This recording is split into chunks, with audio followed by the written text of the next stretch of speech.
The moment I saw Kaguya's face projected in the sky in last week's chapter, I knew we had not seen the last of her. Like that face looked way too menacing to not be used later on in the story, and here we are. I think this chapter should have two names. One should be Revenge of the Rabbit, and the second one should be a very good way of the anime studio pulling out more fillers from their ass. And somebody left a comment. I'll show it to you. It's in the 3 weekly comments. But really, if you think about it, if you animate each of these dream sequences and give it like a mini plot, like you have a filler episode per dream sequence. You got one for Kiba, one for Hinata, one for Choji, one for Ino, yada yada yada yada.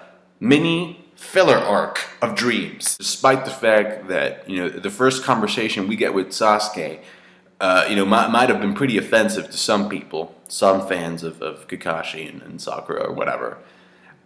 Really, I mean, he just said what everybody deep down is thinking. So, and the fact that this is a character written by Kishimoto, it's like Kishimoto saying, "Yep, these characters can't do shit." Like I'm telling you up front.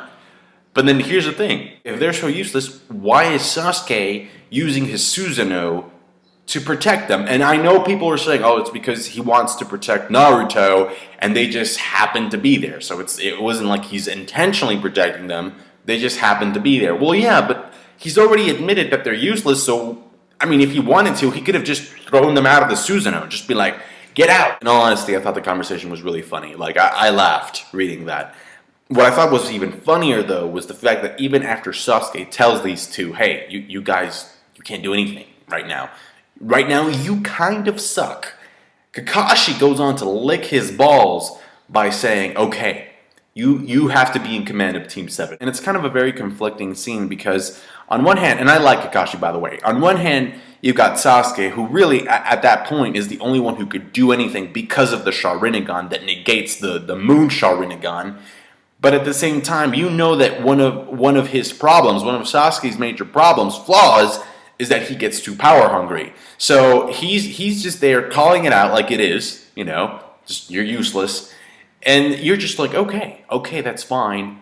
I'm going to make you the leader. I'm not saying that Kakashi should have lectured Sasuke, because the last time he lectured him, he left him tied up to a tree, and that didn't work. Like, he left Konoha after that. But at least he could have said something like, "Okay, Sasuke, you're the leader, but there's no need for your honesty right now." It's just a very broken team dynamic right now. It really is. Then again, I wonder, was it ever not broken? I don't know. Let's move on, okay?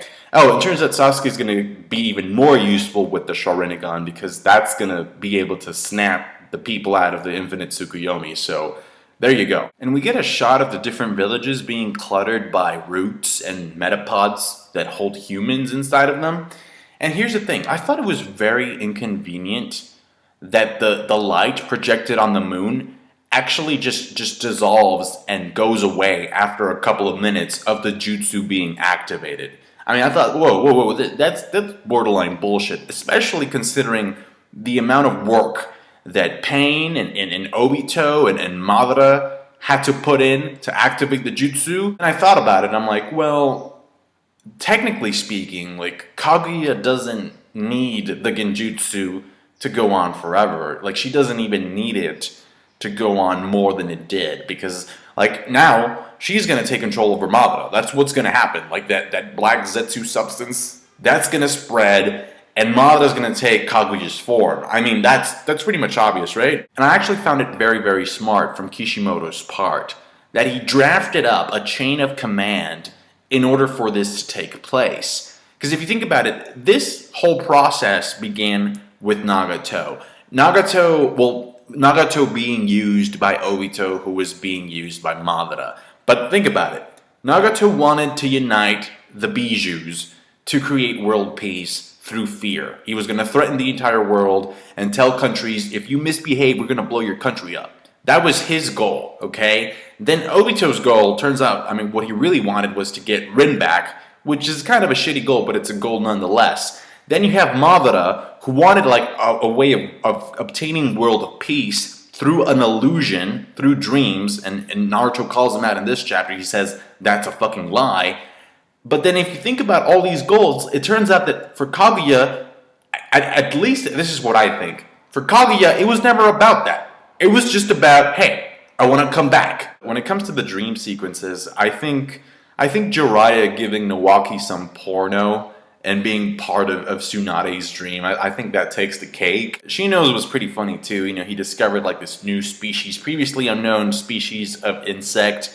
Shikamaru's, I think his confirms that he actually does have some type of feelings for Tamari, which is good. I think they're the healthiest relationship in the manga right now. The Hinata moment with Naruto on the bench. To be honest, I just glanced over it, because the moment my eyes saw that panel, my mind triggered like this outburst of fangirl screams. I'm like, okay, all right, settle down now. The Tenten, I'm not even gonna talk about her, because like this bitch, that was a fake ass dream. What Tenten really wants to be is the savior of the world. Also, if you look at the Misukage's dream, she's getting married in the panel, right? To somebody who, in my opinion, vaguely resembles Kakashi. That's not the point. The point is, like, if you look at the back, you see the Kages, most of which are very, very happy. But if you look at Tsunade's face, she's like, ugh.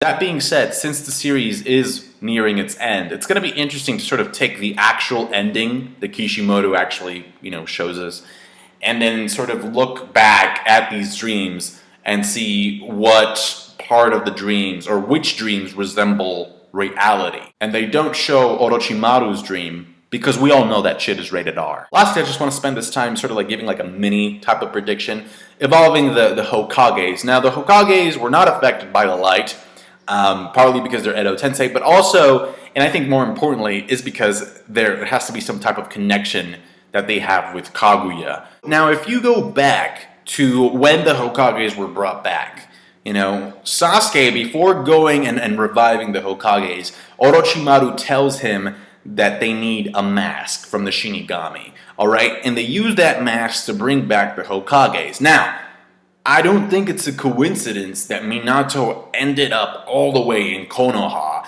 I think that he's there for a specific reason, and that might involve getting one of those masks to do something about some type of Kaguya's power, or at least discover something that relates the Edo Tensei to Kaguya.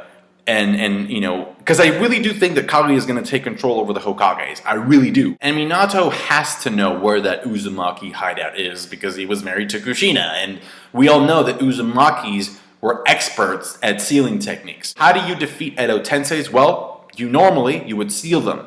Unless you can get the person who casted the jutsu to remove the jutsu. But even then, Orochimaru was the one to do that, and he doesn't have the mask. And he needed the mask to bring them back. So I'm wondering if he's going to need another mask to put them away. I thought it was enjoyable, although I could have done with less dream panels. But hey, tell me your thoughts in the comments section below. Thank you so much for watching, liking the video if you did, and subscribing to my channel. I'll catch you guys later. Bye.